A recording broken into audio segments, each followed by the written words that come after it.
Hello and welcome to a brand new video on the SageMax channel. My name is Michael Muller, and in this video, I'll show you step by step how to apply the Universal Coloring System Paint 3D using the wet in wet technique. I'll explain how to handle the pastes correctly and share some valuable tips on what to watch out for. Enough talking, let's dive right in and have some fun with this video.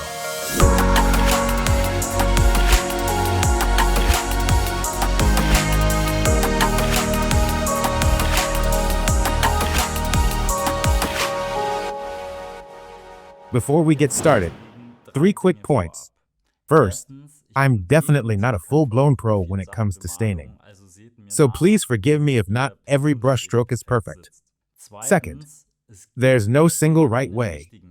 Everyone has their own style, and that's exactly what Paint 3D was developed for. A system that gives you the freedom to fully express your creativity. Third, we've got plenty more videos planned, where we'll show you different styles and techniques for working with the pastes. Of course, also featuring real pros. By the way, if you already use Paint 3D and would like us to showcase your style and techniques in a video, feel free to contact us at marketing@sagemax.com. Alright, enough talking, let's get started. As mentioned earlier, today's video is all about the efficient wet in wet technique. Its big advantage: ideally, it only requires one firing, unless an additional texture firing is desired. That makes this technique especially quick and time-saving. Since I also want to show you the texture application today, we'll be working with 2 firings. Of course, you can always add intermediate firings if the result doesn't fully convince you. But for this video, the goal is clear. The restoration should be finalized in just 2 firings. Here you see the zirconia restoration we'll be working on today. It's a massive demonstration piece made from the high-strength multi-zirconium NexZRT Multi. The restoration was neither adjusted in its presintered nor in its sintered state, nor was it sandblasted with aluminum oxide. While this isn't typical practice, it has no effect on the handling of Paint 3D pastes. In daily practice, zirconia restoration should be sandblasted with 50 micrometers aluminum oxide at 1 bar, and then thoroughly cleaned with a steam cleaner. When using the wet in wet technique, I always start with the glaze application. Before use, the paste should always be stirred thoroughly with a plastic spatula. Only then do I take out the required amount. And here comes the first important tip. The glaze must not be diluted with liquid when using the wet in wet technique. Why? Because this alters the consistency and thus the thixotropic properties of the glaze paste. This can cause the embedded effects to flow and negatively affect the surface gloss. In the first step, I apply the undiluted glaze evenly and thinly to the tooth-colored areas. Thanks to its honey-like consistency, it's very easy to apply. It lays like a second skin over the surface, doesn't retract, and doesn't bead. Once an even, thin layer has been applied everywhere, I prepare the effect pastes I need.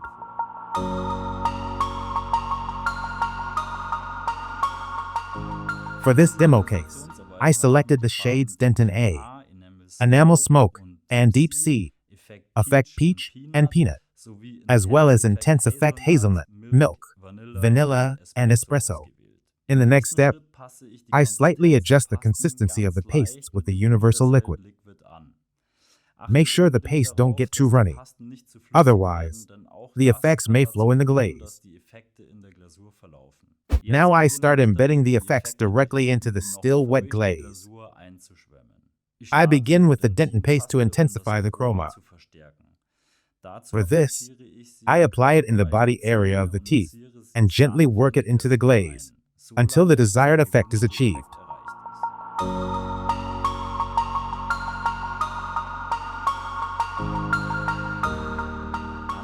Next comes enamel smoke along the marginal ridges and in the incisal third for a gently gray shimmering translucency.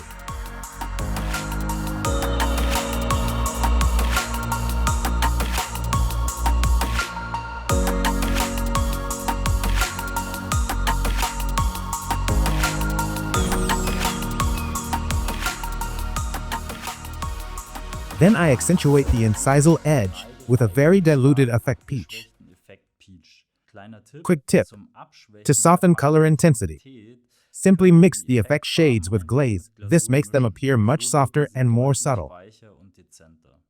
For the halo effect, I use the specially developed paste effect peanut.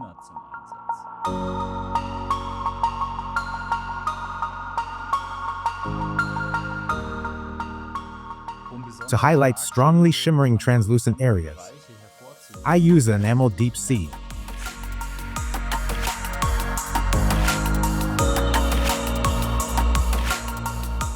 Finally, I apply targeted accents with intense effect vanilla, hazelnut, milk, and espresso. Let your imagination run wild or use patient photos as a guide to achieve the desired effects. After staining the tooth-colored areas, I prepare the pastes for the gingiva portions.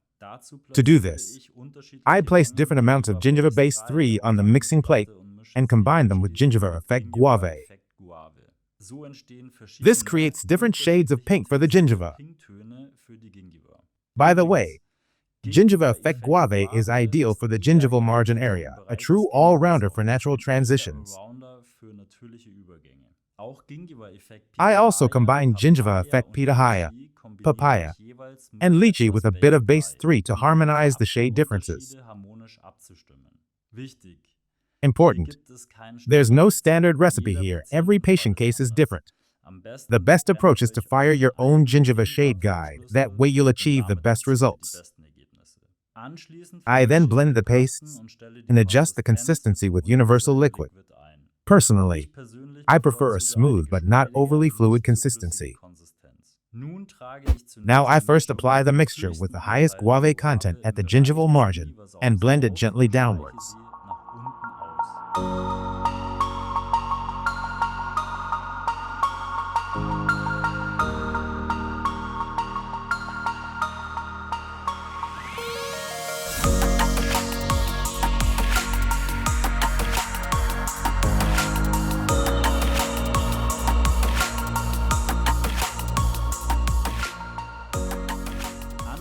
Next comes the darker gradation, and I continue layer by layer further down.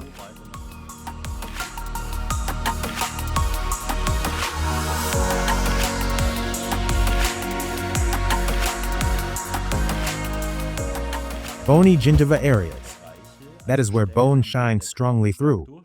I leave blank at first and stain them later with the previously mixed combination of Base 3 and Lychee.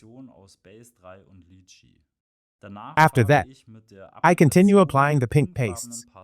Highly vascularized areas I imitate with pure Base 3 paste.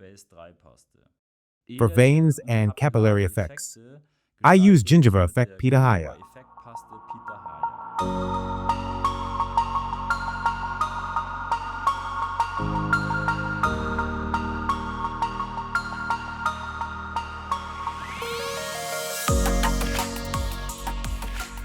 Finally, I recreate orange shimmering gum areas with a mixture of Base 3 and papaya. Now the restoration is ready for the first firing.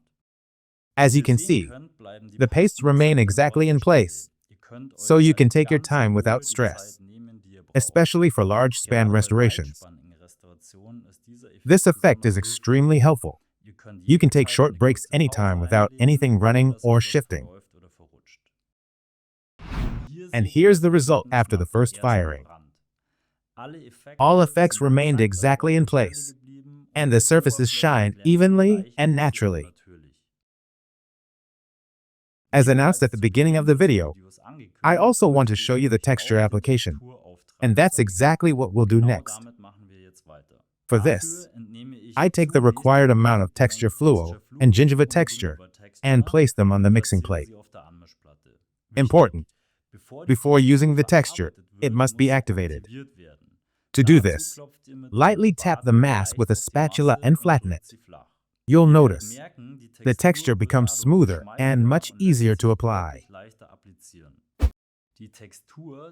The texture is then applied directly to the restoration with a silicone shaper or a slightly stiffer brush.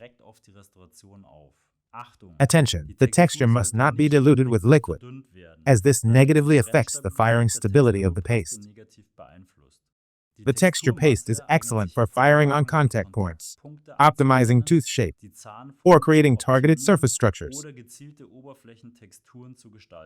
In our example, I use it to adjust the tooth shape.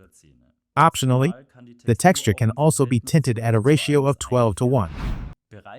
Areas that don't yet shine optimally after the first firing can be reglazed in the same step. Of course, additional color corrections can also be made, according to your needs. After applying to the tooth-colored areas, the gingiva texture follows. It acts like a soft filter over the stain and creates a naturally appearing surface texture. Finally, the restoration is fired under vacuum in the texture firing, a crucial step for a bubble-free surface. Notes on the texture pastes. The firing parameters listed in the Quick Start Guide apply to a layer thickness of approximately 0.8 millimeters. If the texture is applied thicker, the energy input must be adjusted accordingly. This means increase the firing temperature or reduce the heating rate. The holding time should remain unchanged. If the surface appears too glossy after firing or the texture barely visible, this may indicate excessive energy input. In this case, reduce the final temperature or increase the heating rate. If the surface appears too matte or slightly whitish, grayish, this indicates insufficient energy input. Here, the final temperature should be increased or the heating rate reduced. Here you see the final result after the second and final texture firing. Of course, the surfaces can still be adjusted afterwards, rubber polished or high gloss polished, but I won't go into that in this video. My main goal was to show you how easy the pastes are to handle, and that even with little experience, you can achieve an acceptable, natural-looking result. It's simply a lot of fun working with this product and being creative with it. At this point, I'll say goodbye. Thanks a lot for watching. If you enjoyed the video, feel free to hit the like button and subscribe to the channel so you don't miss any future videos. See you next time. We'll definitely meet again soon.